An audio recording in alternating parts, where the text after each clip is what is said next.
So what's going on, guys? Welcome back to Carrasco Ranch. In this video, I'm going to give you 8 ways to reduce your property taxes, so stay tuned. So quick disclaimer, guys, this is not financial advice.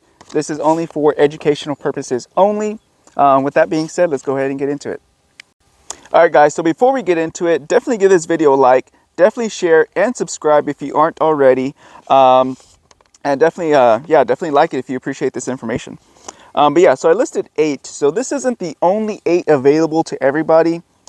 The reason I picked these 8 is because I felt like it would help the most people with the ones I have listed. These are the ones I probably know the most about as well.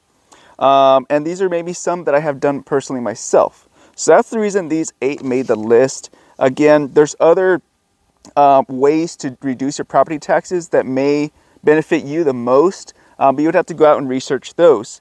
I listed these because I felt like these would help out the most amount of people.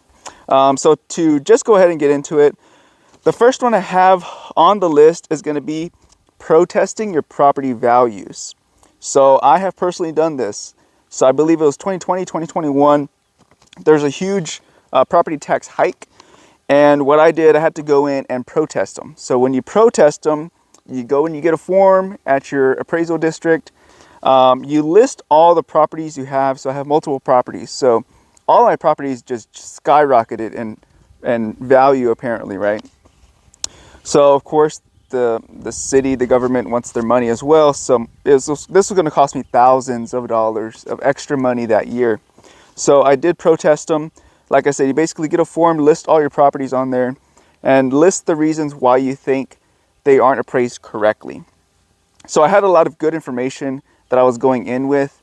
And basically what they're going to do, they're going to put you on a hearing. It's going to be you, you're going to have the appraisal district, and then you're going to have some county seats there as well. And you can't just go in and be like, oh, I don't think my property is worth $100,000 like you say it is. I think it's worth 50. You're going to have proof. You're going to have some documentation. You're going to have some relevant information on what the facts are, what you're stating. You're going to have to give proof of why you think it's worth 50 and not 100. So just letting you know, you're going to have to do a little bit of research, a little bit of work on this. But it can save you thousands of dollars if you have multiple properties, just FYI. But yeah, so just to give you a quick little description of what it was, I got the sheet. I was able to list all my properties on that one sheet. Next, they're going to set up the hearing. The hearing, like I said, is going to be the appraisal district and then a couple people on the seats. And you're just going to basically state your argument as to why you believe it's worth what it is and provide actual evidence as to why you believe it is what it is. Some of the properties I had purchased within months of the appraisal coming out, so I had purchased them way below what they were marketing them at on the property values. So that kind of played in my favor as well. And there were some other things that I kind of noted to the appraisal district. So like I said, that's going to require a little bit of research, but it can save you thousands and thousands of dollars if you attempt this. I did win all of them. All of my property values were decreased. So that, again, saved a lot of money. So the cool thing with doing a protest is that they cannot increase your taxes for 2 years. So you're protected. You're protected for 2 years. If they do hike it up tremendously, after those 2 years, you can do another protest after that as well. And then if you win those, they will protect you for another 2 years. So good information to have. So moving on to the next one is going to be number 2, which is if you're 65 years or older, there's something called a senior freeze. A senior freeze basically means that they will hold your school taxes on your property if you are 65 years of age or older. Typically, you will have to go in and actually ask for these forms. They typically don't go out and look for you. Hey, Robert, you're now 65. Would you mind if we put a tax freeze on your property so you can't increase paying in taxes? That's not how it's going to work. The good thing with this is if the property taxes do come down, or if the school tax rate does come down, it will affect you in a positive way.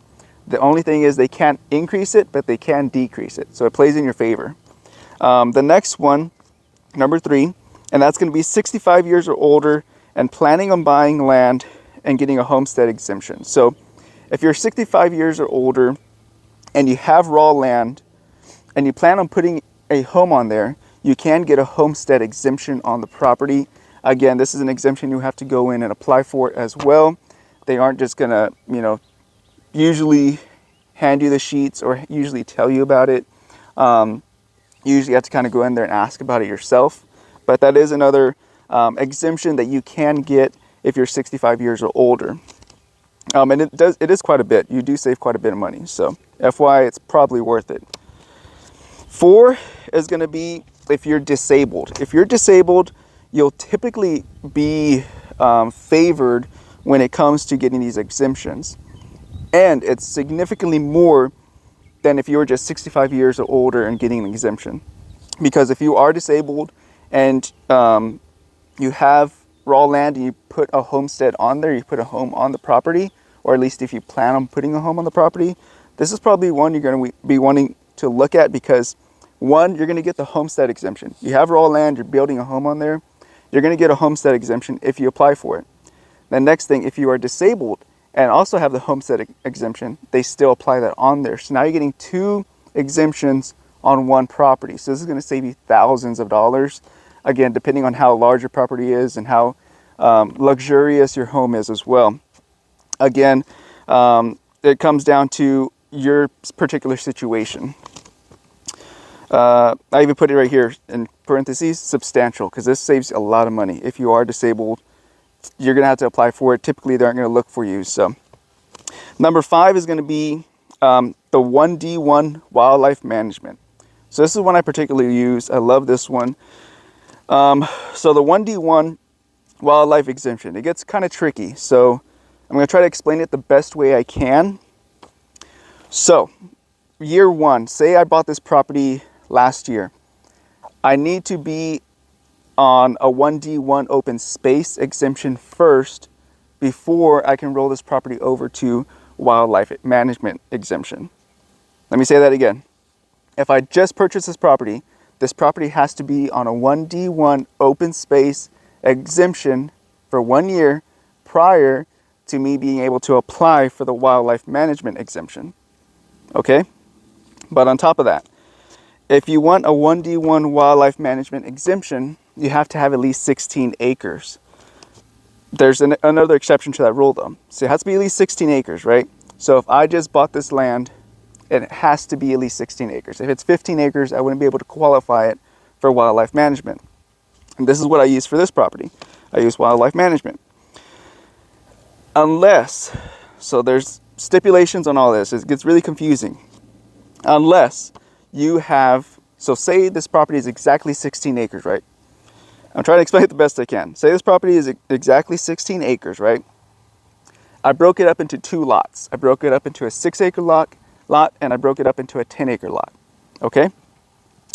The 10-acre lot that I sold separately would be able to qualify for a wildlife management exemption because this property was already on wildlife management exemption for the previous year. The 6-acre lot that the other person bought would not be able to get that exemption because they're under 10 acres. Even though this property was enrolled in wildlife exemption, they wouldn't qualify because it's not 10 acres. So that's whenever it comes into play between the 10 and 16 acres. I hope I explained it well. But this one is a yearly thing. So I have to do this every year. It's usually about 10 sheets. I just completed it last night as well for this property particularly. They added a lot more things to this. But basically what you're doing is you're creating a wildlife plan. So if you are not outdoorsy and you do not like doing stuff for the wildlife, this is not going to be the one for you. It requires some work and working with the land. For me, I enjoy this stuff. It's not work for me. I was already doing this before I even knew about this stuff. And they are going to ask for proof. They're going to ask for proof or evidence that you are actually doing what you say you're doing on paper, which the YouTube videos help in my case because people could just watch what the heck I'm doing, right? But yeah, so here you have the options of making like food plots, adding a new water well, doing hinge cuts. You can do road maintenance, fence maintenance. creating quail habitat. They're going to ask you for a whole game management plan on your property, and with proof. So you can do hog trapping, you can catch foxes, coyotes, kill coyotes. All this, it's called predator protection or predator something. I forgot what they call it on the list. Predator control. They call it predator control. That's another aspect of this program you can get. You're going to have to fill out at least a couple. I believe there's like eight or 10 of these little sections. You're going to have to fill out more than one or two. And again, there's going to require proof that you are doing what you say you're doing. So this is done through the Texas Parks and Wildlife Department, and then it's also sent over to your city appraisal district. But again, this is going to be for those who enjoy the wildlife and plan on promoting a healthy, sustainable land, recreational area, whatever you want to call it. You can still hunt on your property. It's not like a conservation where you can't hunt or anything like that. You can definitely still hunt your property. All they ask is that you report how many bucks or does you've taken. If you're sitting in stands, they want to know, how many deer are you seeing? What's the ratio? Things like that, and the overall health of your wildlife.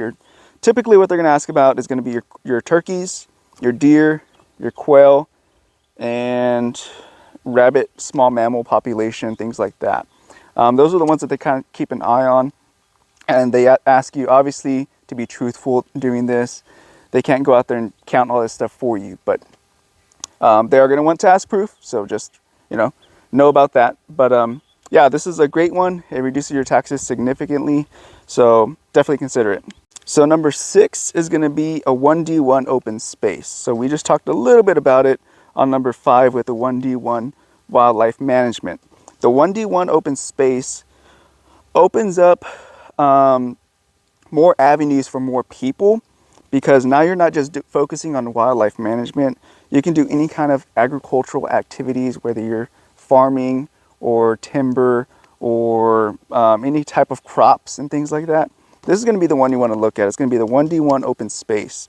This also will significantly drop your taxes if you're using the land in an agricultural setting or application.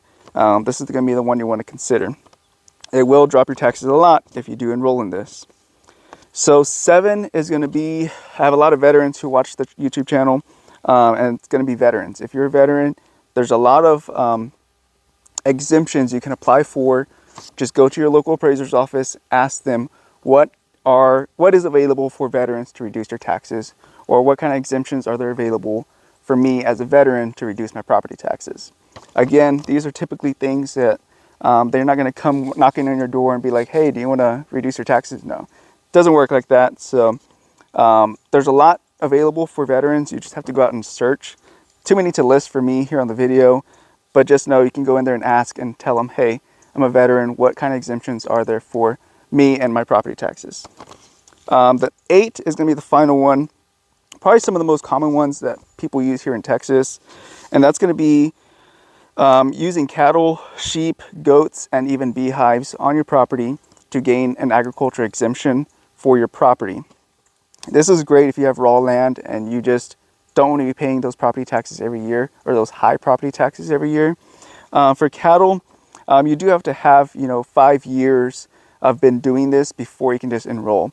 You can't just buy the property today, never had cattle on it, and be like, hey, I want to be a cattle rancher and have cattle on there. Typically, it's not how it works.